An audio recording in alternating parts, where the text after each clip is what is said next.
γράψει κάτι το οποίο δεν είναι απλώς ένα έργο. Έχεις ξεκινήσει να γράψεις από το 2010, παράλληλα με την Δικηγορία.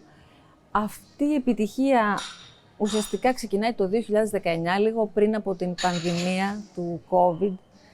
Και τώρα που μιλάμε, ήδη έχεις αλλάξει την ροή του δεδικασμένου και της νομολογίας σε σχέση με τέτοιες υποθέσεις. Θέλω να μας πεις για αυτή τη μεγάλη επιτυχία. So, I started being a full-time playwright in 2010 after 15 years of being a lawyer.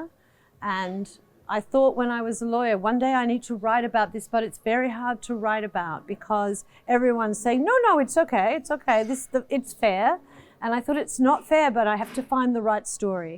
So I thought about it all of that time since I was at university, and I wrote the story in 2018. And it went on in Australia in a small theatre, but there was this massive support for it. All the women lawyers and judges and barristers came to see it. All the men came to see it. And then it travelled around Australia. But then it got picked up and went to the West End in London, where I also work, because I live in London and in Australia. And it went on at the West End with Jodie Comer, who you might know as an actress who was in Killing Eve.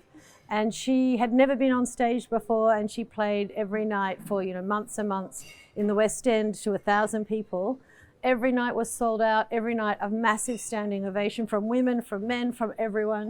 All of the judges went, all of the barristers went, and many lawyers went, and they said, oh my goodness, now I can see where the problem is. And I had two really important phone calls from judges.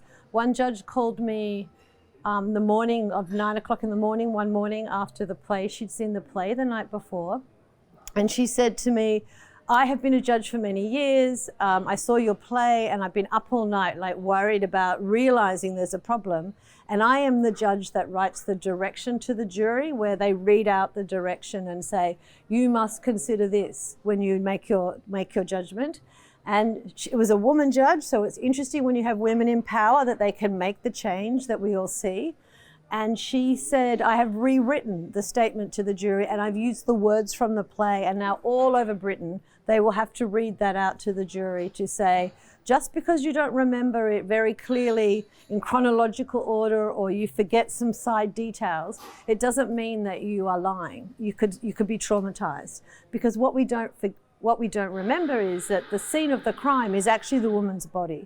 So, of course, they're traumatized, and then they're being re-traumatized going through it in court again. So it's very important that we believe in innocence until proven guilty on some level, but we also have to remember that when someone comes to the court for justice, that they shouldn't be penalized for being someone that can't remember every detail when they were trying to survive. So that's the first change for the court system. The other change is that all of the judges in Northern Ireland now have to see a video of the play in English, and they now they can't sit on a rape case until they've watched that video. So that's a really big change, because the story is exactly about how a woman goes through that experience in court. And she's a lawyer, so if she's going through that, imagine what other women go through. And there's been many other changes in Australia. They've looked at consent law. Like the Governor General and all of the people in Australia came to see the play and talked about it for many hours afterwards. And I think there's also a group of barristers in London who have put together a group called Tessa, which is the name of the character, and it's the examination of serious sexual assault law. And they're making submissions to change the legislation to make sure that it's women friendly.